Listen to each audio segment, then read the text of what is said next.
All right, so you spend an entire year planning a wedding. You find the venue, you hire the caterers, and you book the entertainment. And then guess what? Right before the big event, the DJ texts you to say he's not showing up. It seems to happen all the time with this guy, and problem solver Rob Wolchek is ready to mix it up with his Hall of Shame investigation. Rob. I'm ready to drop a funky beat down on this no-show DJ.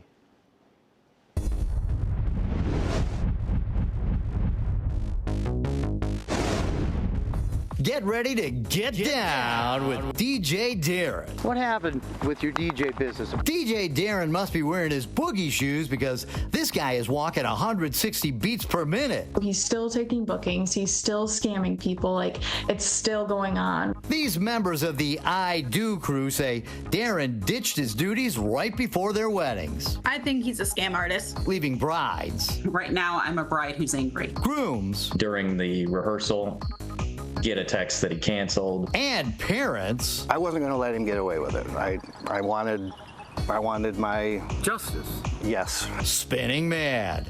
Who's gonna stick up for Darren? Maybe this guy. See your guy videotaping. I do not consent to being on the news. Maybe the police. Maybe nobody. Must you guys leave my property? Nathan and Marissa are a young couple in love. They got engaged and planned their wedding in Muskegon on the west side of Michigan. They gave a down payment to a wedding DJ, Darren Warner. His company is Platinum Entertainment.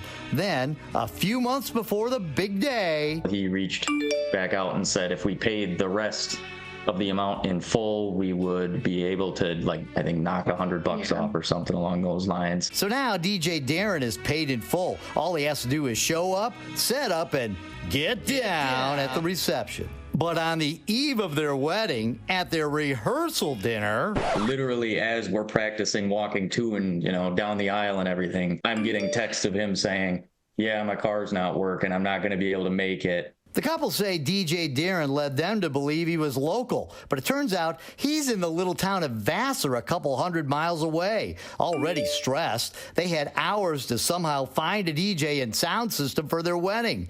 They did it, but with no help from DJ Darren. We had to pay another DJ who was more money. And then on top of that, he still didn't give us our money back. So we essentially paid for two DJs. I found him on a Facebook page that was for weddings, and I actually booked him at the end of August of 2023. That was a year before Francesca and Corey's wedding in, of all places, Peoria, Illinois. Francesca started getting panicky in the weeks leading up to the wedding because DJ Darren wasn't answering her texts until August 5th, he messaged me and stating that he is canceling my wedding. He cannot make it. And what was the day of the wedding? August 10th. At least she had a whopping 5 days to find a replacement, but DJ Darren still had her money. I think he's a shicer. He's a pro. Dale is a dad who paid DJ Darren to perform at his daughter Lindsay's wedding way up north in Charlevoix. Guess what happened? The night before the wedding, on our way to the rehearsal, he sends her a text. He couldn't even call and says, hey, I have to cancel. Talk about the wedding bell blues. It put a big shadow over, what's supposed to be the best night of her life, their life, our life. That was just the focal point of everything. Why DJ Darren was booking weddings hundreds of miles away from his home in Vassar is anyone's guess. It sure didn't seem profitable to Michael, a DJ who worked some of Darren's weddings. I did one in Traverse City. I did one in Gaylord. Gaylord is about 3 hours from Detroit. So I made some journeys. Michael lives here in Metro Detroit. He says Darren's bookings were all far away and Darren was slow to pay. I would have to leave Detroit around 7 in the morning to make it up there and be set up by noon and then do the event and not get home till 4 in the morning sometimes. Michael finally laid down the law and told Darren he wasn't going to do the next wedding until he got paid for the last wedding. But Michael is a good guy. I didn't want to cancel on the wedding party because it was a wedding and I know how precious wedding days are to people, so I still went and did the event. Even though he didn't get paid. Michael says Darren owes him more than $2,000, but Darren's bad rep hadn't caught up with him yet. Karen is getting married later this year. We ended up booking him. Last summer, Darren didn't seem to have any bad reviews, but by the fall, Karen kept reading horror stories about the DJ she just hired to do her wedding. I think that it's sick what he's doing to all of these brides and basically destroying their wedding plans and adding extra stress onto something that should be enjoyable. She contacted Darren and told him she was canceling. She asked for her money back. She says DJ Darren ignored her. So she wrote a scathing review on Facebook. Karen says Darren said he'd only pay her back if she took down the review. I'm not one of those 20-year-old brides that he's going to be able to intimidate to take down my post and stay quiet. So Karen sued and won, but he didn't pay. And while at the courthouse, I also found out that he was arrested a few weeks prior for a DUI. And not just any DUI. You've heard of Run DMC? How about High BAC? According to the state police, Darren had a blood alcohol content of more than 0.17. Secretary of State records show Darren's license is suspended for a year. Remember, this guy had a hard time making it to weddings when he had a valid driver's license. Time for the no-show showman to meet Mixmaster Rob. But first, I gotta find him.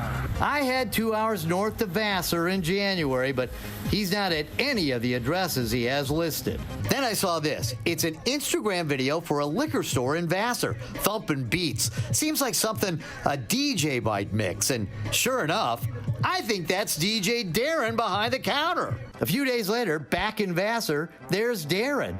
He must live close because he can't drive. 2 weeks later, we're back in Vassar and we spot him walking to the store. And then, DJ Darren in the house! Darren, Rob Wolchek from Fox 2. I need to talk to you about your DJ business. You still spinning records? Yeah. What happened with your DJ business? Here, stop and talk with me for a minute, man. I came all the way up here to talk to you. What happened with your DJ business? A bunch of people have contacted me and told me that you took on jobs, you didn't do them, you owe money, you just had another judgment. What's going on with that? Dude, you want to talk to me? Not really. See how the court rules it. What? We'll see how the court rules it. Court rules what? You just had, here's a judgment, dude. Come here, stop and talk to me, Darren. Must you guys leave my property? Come on out and talk to me. Must you guys leave my property? Okay, I'm gonna wait out front for you to come out. Come talk to me. Darren won't come talk to us, but this guy sure will. He hurries down from the store to find out why the news wants to talk to Vassar's most dazzling DJ. Ripped off a bunch of people in this DJ business, and they want me to talk to them. Is that factual, or are you stating that as... Well, he's got a judgment right here for $800 and something. So we're chasing an $800 story for Fox News? Mm-hmm. Why? I got a bunch of people. Yeah, but it doesn't seem like the most beneficial thing to do with your time. Yeah, well, don't worry about that. Tell me if... I'm trying to figure out what's good with you, bro. Okay, what's your name? Off. Oh, no problem, man. You good? But what's up? You tell Darren to call me, okay? Yeah, one of these days and stuff. After Mr. No Name speaks with us, he speaks to the police. They come down and tell us we can stay as long as we'd like. After an hour or so, DJ Darren out of the house. Hey, Darren, you gonna talk to me? What? The DJ dances away, vanishing in Vassar. DJ Darren, it's time to face the music. You're in the Hall of Shame. The day after I confronted no-show DJ, he paid Karen the $800 judgment she got from the court. Nathan and Marissa also sued Darren and won. They say Darren didn't pay them back for almost a year, and only after the court went after his property. Dale, the dad, filed a complaint with the Attorney General's office. He says they convinced Darren to pay him back. Francesca got some of her money back, but says Darren still owes her a few $100s. Michael, the DJ, still hasn't received so much as a phone call from Darren.